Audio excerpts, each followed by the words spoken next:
Hi friends, કેમ છો? શિયાળાની શરૂઆત થઈ ગઈ છે. ગુલાબી ઠંડી લાગવા માંડી છે અને લીલા શાકભાજીઓ પણ આવવા માંડ્યા છે. તો આજે આપણે લીલા શાકભાજીમાંથી બનતું લીલોતરી મિક્સ વેજીટેબલ સબ્જી, એ પણ ડુંગળી લસણ વગર બનાવીશું. જો તમે આ જેટલી પણ લીલોતરી વેજીટેબલ સબ્જી આવે છે તેનો ઉપયોગ કરીને આ સબ્જી બનાવીશું તો એકદમ ખાવામાં ટેસ્ટી લાગશે અને 2 રોટલી ખાવાનું મન હશે અને 4 રોટલી ખવાઈ જશે એવું આ શાક બનીને તૈયાર થશે. તો અહીંયા મેં મેથી, તુવેરના દાણા, વાલોર પાપડી આવે છે તે, રીંગણ અને મરચાં, આદુની પેસ્ટ લીધી છે. હવે આપણે તુવેરના દાણાને પ્રથમ તો કુકરમાં 2 વિસલ વગાડી દેવાની છે અને અલગથી જ તુવેરના દાણાને આ રીતે આપણે બાફી દેવાના છે કુકરમાં, જેથી એને તુવેરના દાણાને થોડી ચડતા વાર લાગતી હોય છે. તો આવી રીતે આપણે વિસલ વગાડી દઈશું તો ફટાફટ તુવેરના દાણા ચડી જશે. તો અહીંયા મેં 2 ટેબલ સ્પૂન તેલ ગરમ કરવા મૂક્યું છે. તેમાં આપણે અજમો, જીરું અને હિંગ નાખી દેવાનું છે અને જે આપણે અધકચરી આદુ અને મરચાંની પેસ્ટ બનાવી છે તે નાખી દઈશું. મરચાં તમારા જે ટેસ્ટ હોય તે પ્રમાણે નાખી લેવાના છે. તો આ રીતે આપણે પેસ્ટ સાતળી લેવાની છે. આ શાક આપણે શિયાળામાં અઠવાડિયે 2-3 વાર બનાવીશું તો બધા જ લીલા શાકભાજી ખવાઈ જશે અને ટેસ્ટી પણ લાગશે. તો ચોક્કસથી ટ્રાય કરજો. મોટા થોડા સમારેલા આપણે રીંગણ લેવાના છે. તમારે જે પ્રમાણે ક્વોન્ટિટી જોઈતી હોય તે પ્રમાણે બધા વેજીટેબલ લઈ શકાય છે. આમાં કોઈ પણ વેજીટેબલ લીલું એડ પણ કરી શકાય છે, કોઈ પણ વેજીટેબલ સ્કીપ પણ કરી શકાય છે. અહીંયા આપણે વાલોર આવે છે વાલોર પાપડી તે લીધી છે. તો થોડી બિયાવાળી હોય એવી લેવાની છે, કેમ કે એના બિયાનો ટેસ્ટ સારો લાગતો હોય છે. તો હવે આપણે રીંગણ અને પાપડીને થોડું સરસ એવી સાતળી લેવાની છે. શિયાળામાં તો શાકભાજી આપણને ખાવાની મજા આવી જાય એવા મળતા હોય છે. તો આ રીતે આપણે નવા પ્રયોગો કરી નવી શાકભાજી બનાવીને તેનો યુઝ કરી શકીએ છીએ અને ખાવામાં ટેસ્ટી પણ લાગતું હોય છે. તો હળદર અને મીઠું નાખી દેવાનું છે. પાછું તેને આપણે મિક્સ કરી દઈશું. આપણે મિક્સ વેજીટેબલ સબ્જી બનાવતા હોઈએ છીએ, પણ તેમાં આપણે બટેટા, સકરિયા ને બીજા અન્ય શાક પણ કોરા સૂકા શાકભાજી આવે છે તે પણ ઉમેરતા હોય છે. પણ અહીંયા આપણે ફક્ત લીલોતરી શાકભાજીથી જ આ મિક્સ વેજીટેબલ સબ્જી રેડી કરીશું. તો આ રીતે આપણું શાક થોડું સતળાઈ ગયું છે.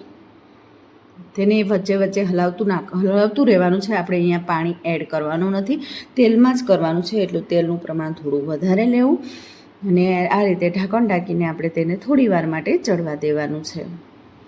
ઢાંકણ ઢાંકી થોડી વારે ખોલતા રહેવું અને તેને ચેક કરતા રહેવું. આપણું શાક સરસ રીતે રીંગણ અને જે પાપડી છે એ સતળાઈ ગયું હોય એવું લાગે છે. એના બીજ ચેક કરતાં થોડું કાચું હોય એવું લાગે છે, પણ 50% જેટલું તો ચડી જ ગયું છે. તો આ રીતે આપણે ચેક કરતું રહેવાનું છે અને તેને મિક્સ કરતું રહેવાનું છે. આમાં તમે ઘણા બધા ફ્લાવર, ટિંડોરા, ઘણા બધા શાકભાજી એડ કરી શકો છો, પણ જે પોતાની ચોઈસના હોય ને તે જ ઉમેરવા. તો હવે મેં અહીંયા મેથી ધોઈ સાફ કરી ચોખ્ખી કરી રાખી છે. પાપડી અને રીંગણ 50% જેટલા કૂક થઈ જાય ત્યારબાદ આપણે મેથી એડ કરવાના છે, કેમ કે મેથીને ચડવા માટે બહુ સમય લાગતો નથી. તો આ રીતે આપણે મેથી એડ કરી દઈશું, ધોઈ સાફ કરી પછી. હવે આપણે તેને મિક્સ કરી દઈશું અને તેને પણ હવે થોડી વાર માટે ચડવા દેવાની છે.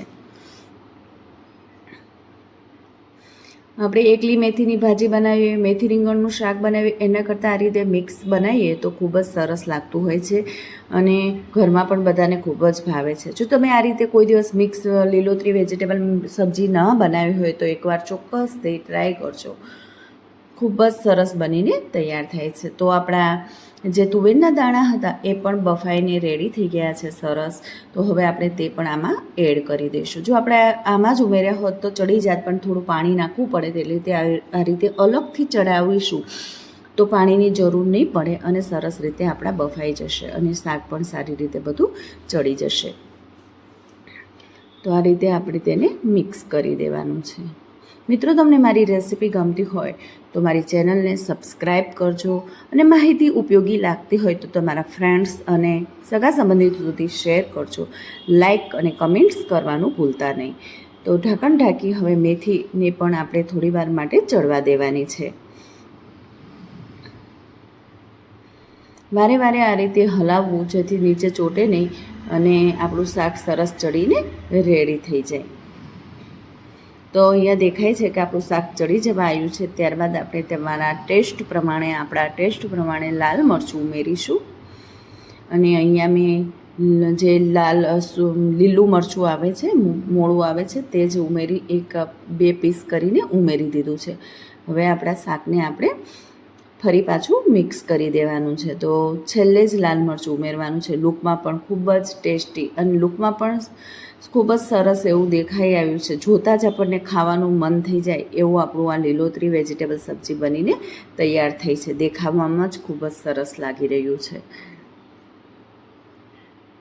બસ આ રીતે આપણે તેને હલાવતા રહીશું અને બધું જ તેલ ઉપર આવી જાય. જો અહીંયા તેલના બબલ્સ પણ દેખાય છે, તો ત્યાં સુધી આપણે તેને થવા દઈશું. હવે આપણે ટેસ્ટ બેલેન્સ કરવા માટે, ફક્ત ટેસ્ટ બેલેન્સ થાય એના માટે જ થોડી ખાંડ, બે ચપટી જેટલી ખાંડ નાખવાની છે. ગળપણ માટે નથી નાખવાની, ખાલી ટેસ્ટ બેલેન્સ થાય એના માટે જ નાખવાની છે. કેમ કે રીંગણ, પાપડી બધાનો ટેસ્ટ થોડો તૂરો ના આવે શાકમાં, એટલા માટે આપણે થોડી જ ખાંડ નાખી તેને પાછું હલાવવાનું છે. વધારે ખાંડ ના પડી જાય તેનું ધ્યાન રાખવાનું. ગળ્યું શાક સારું લાગતું નથી, માટે થોડી જ આપણે ખાંડ ઉમેરીશું. તો પાછું આપણે તેને મિક્સ કરી આ રીતે ઢાંકણ ઢાંકી થોડી વાર માટે થવા દઈશું. જો દેખાઈ રહ્યું છે બધું જ તેલ સરસ ઉપર આવી ગયું છે.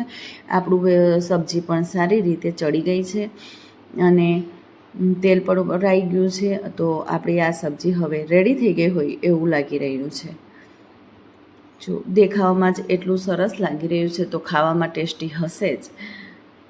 ચોક્કસથી એકવાર ના બનાવ્યું હોય આવું શાક તો એકવાર ચોક્કસથી બનાવજો. અને શિયાળો હોય અને ધાણાને કેમ ભૂલાય, તો આપણે ઝીણા ઝીણા સમારીને થોડા વધારે પ્રમાણમાં ધાણા નાખીશું. તો રેડી છે મિક્સ વેજીટેબલ સબ્જી.